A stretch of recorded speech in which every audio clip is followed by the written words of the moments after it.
Welcome to CoBB, Conversations on the Business of Brands with Sudeep Chawla and Sharavana Raghavan. Sudeep, you are the active marketer between the two of us. You're in the organization, you're building a team, and so you'd be doing a lot more day-to-day engagement you'd have with marketing. And AI as a technology you've spoken about quite a bit on the CoBB. But when I talk to other marketers about what AI is being used for, they say personalization. Now, two things. One, personalization has been around even before AI.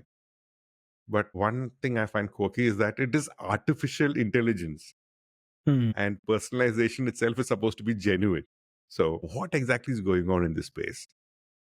Beyond the wordplay that you've just introduced, I think there's lots going on and lot more to come our way. I think we're just beginning to understand variety of use cases. Hmm. Uh, see, businesses or organizations have had some sort of understanding of their consumers since time immemorial. Now, previously, in the absence of recorded data, every consumer was treated equal. Then, since the time data came, data started getting recorded and companies started developing different ways of processing that data Mm-hmm. to create cuts, cohorts, etc. Right?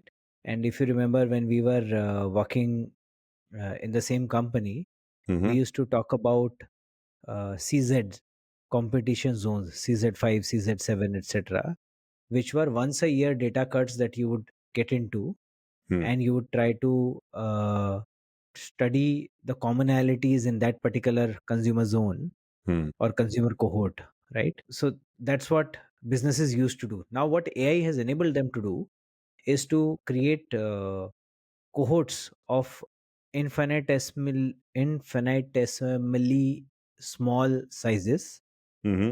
as long as there is some sort of uniformity between all consumers who are part of that cohort, Right. right? But So isn't that too much information? Because a lot of people tend to confuse data with insights. Doesn't yeah, doesn't that happen? so you don't need to derive insights out of every data.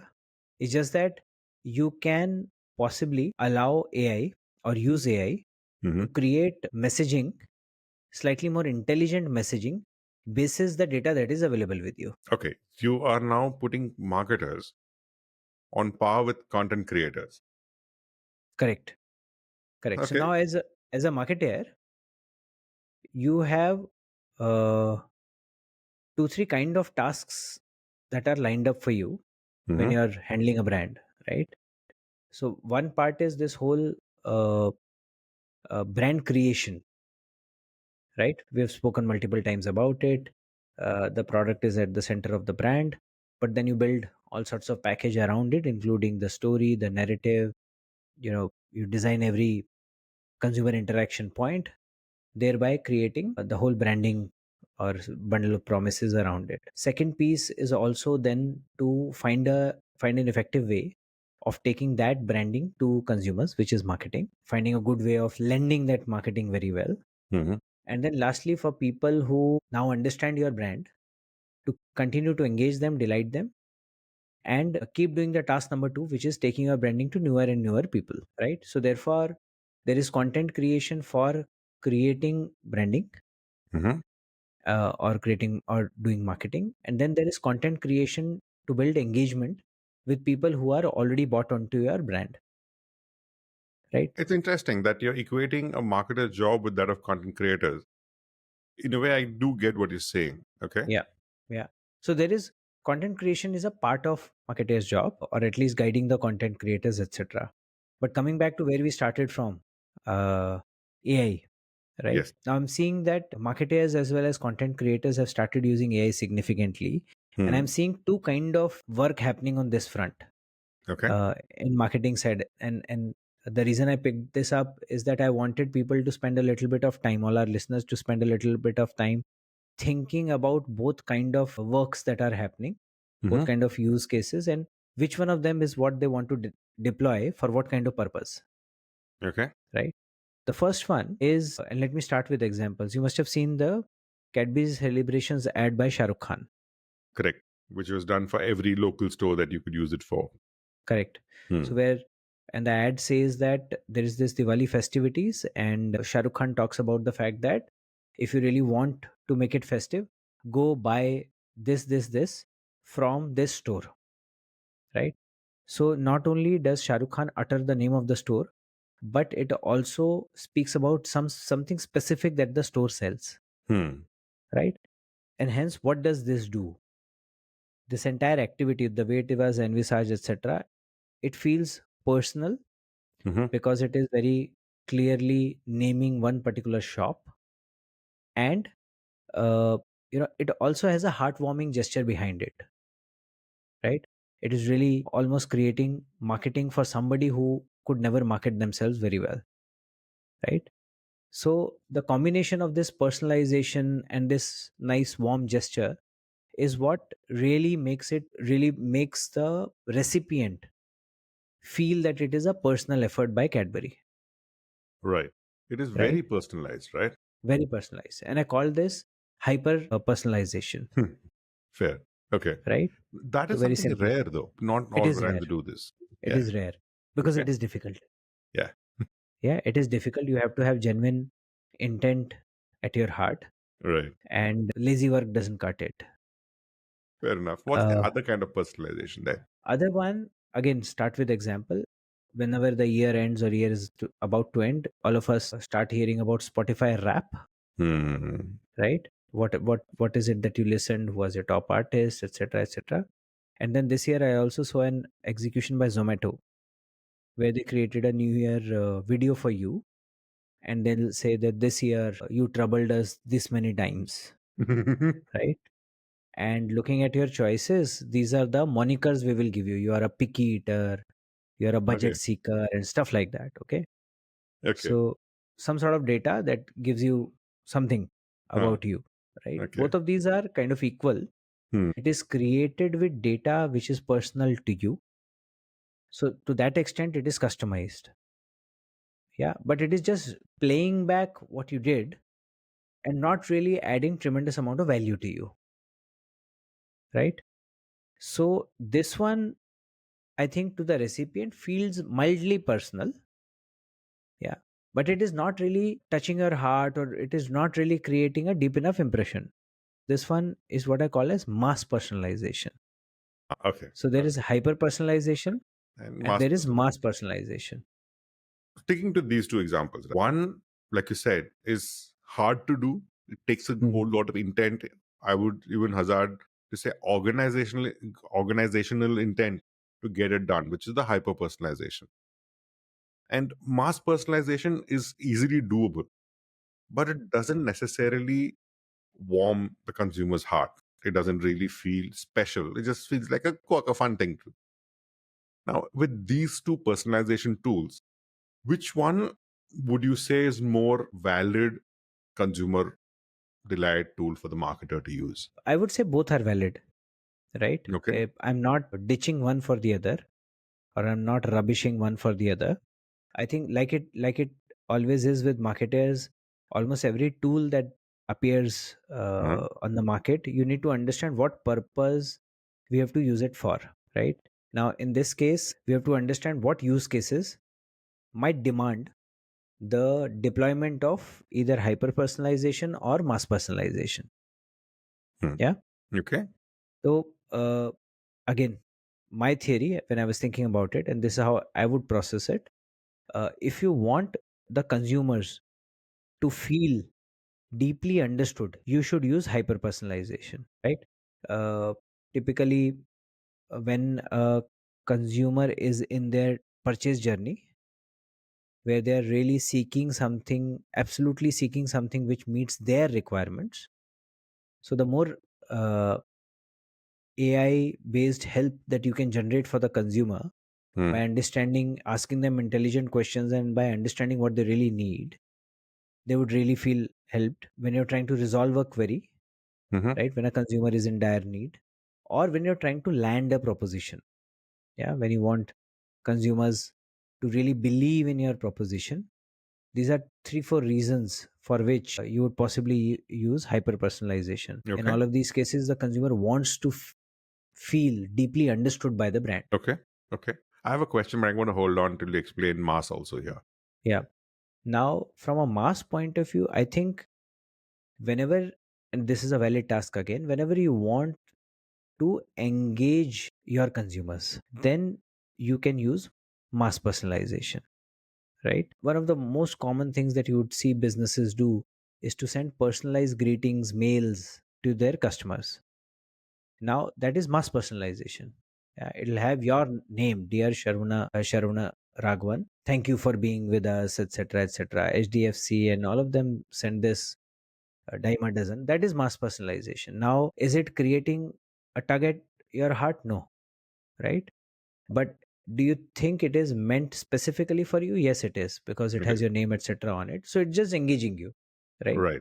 Is there a need to do this? Yes, of course. From time to time, businesses want to engage with you, Mm-hmm. right? Just to make sure that they're relevant, salient in your somewhere in your windshield, so that whenever you need them, you know who to talk to. Right. And that's it. That's the purpose. So, if I were to summarize what you're saying on both, would we say hyper personalization is more to create a connection with the consumer and trigger a Yeah. certain action Yeah. or aid a certain action? Yeah. And mass personalization is more to create engagement and therefore keep driving your top of mind recall and engagement so that when the customers is deciding to take action, you're the first one that they take action for. Correct. Precisely. Connection and engagement are the words that I would really put for it. Yes. Perfect. I agree with it. It gives a lot of light into saying how AI can be used in this. However, there is one other tangent I would want to get this going on. Mm-hmm. To say, there was a recent post saying the same product on Amazon is cheaper on an Android phone versus an iPhone, Yeah. Of course. and Yeah. and there are people who say they get alerts on their phone from food apps and taxis without having Mm-hmm. given them permission. So Mm-hmm. what I'm coming down to say, AI by marketers can also be seen as invasion of privacy. And I'm not talking about privacy on the technical European norms terms. There are some information that you're willing to give up. For example, if Facebook knows where I am, I'm offended. But if Google knows where I am, I'm not so offended. So, one, what is this demarcation that people have in their mind saying personalization is okay here, personalization is not okay here, or when you personalize here, I feel like my privacy is being intruded, and AI is kind of breaking all these privacy barriers, is what I'm seeing. What's your take on this? I would say that I don't think as consumers we understand privacy very well, As right? Indians or consumers in general? Consumers in general. I think till the time it helps us and we are in dire need, we will give access to any damn information that is available, right? As soon as it starts feeling intrusive, we will immediately retract and say, "Oh, what are you doing?" Right? So I don't think any of us thinks too much before saying yes to any check boxes that come our way, because we are on a mission.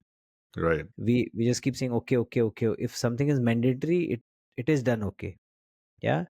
But very rarely you would have come across cases where you yourself or somebody else kind of refused the services of a website or an app just because it seeked permissions that you didn't want to give, right? So that doesn't happen. So therefore, honestly, we are guilty of being very loose with it, and then realizing once we start seeing our data being used in a manner that possibly doesn't please us. That's one, Mm-hmm. right? Okay. But that's more around, it has nothing to do with AI though. It's more about Okay. giving data consent and all of that. AI simply acts on data that is available. Now, data availability is different, AI use case is different, right? If your data is available, I will be able to hyper personalize, mass personalize. Hmm. Yeah. If your data is not available, I might make some assumptions and do the same, right? So AI relies on data availability. Data availability relies on your consent and how you have shared your data. So I think this is how I will differentiate between the two. And I would possibly say that AI or no AI, all of us need to be a little more careful about how we are sharing our data. What are we giving our okay to.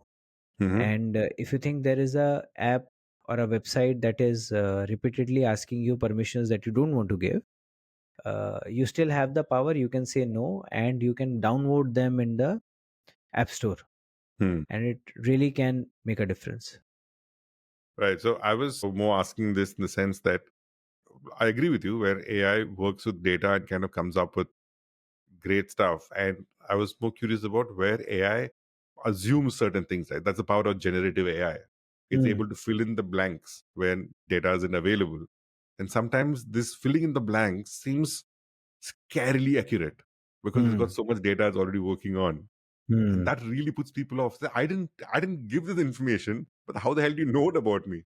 It's Hmm. more about saying system just guessed it. Yeah, guessed it, And or they put one and one together, or two and Mhm. two together. Yeah. They read something from somewhere, and then they proposed it to you. And that's how sometimes it is eerily accurate. Sometimes it is completely off the chart, Yeah.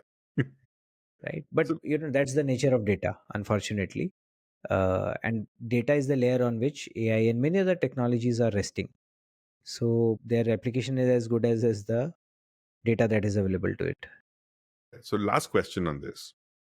With personalization, you're saying hyper personalization, mass personalization. Now, for a tech company like a Spotify, Zomato, YouTube, this personalization is easier. Mm-hmm. For an emerging business, does AI make personalization any easier? Because, like you said, for hyper personalization, it's difficult, even for a company like as big as Cadbury. Mm-hmm. It's a difficult phenomenon, right? So, for a emerging business or a small business, does AI make personalization easier? Yes and no. Okay. See, think of it as when Cadbury did hyper personalization, it has nothing to do with its chocolates, Hmm. right? It was hyper personalization in the service of its consumers, Got it. or It wasn't in the about selling more service of chocolates. it was not. It was in the service of a cause that the consumers felt for. It was not even serving the consumers, it was serving the shopkeepers Right. who were not selling chocolates, right? So it was the thought that counted. Now, to have such a thought, right, you need to be very confident in your skin. Now, a younger business can obviously do it. They have nothing much to lose. It doesn't matter whether they are younger business, small business, whether they have sufficient consumers or they don't.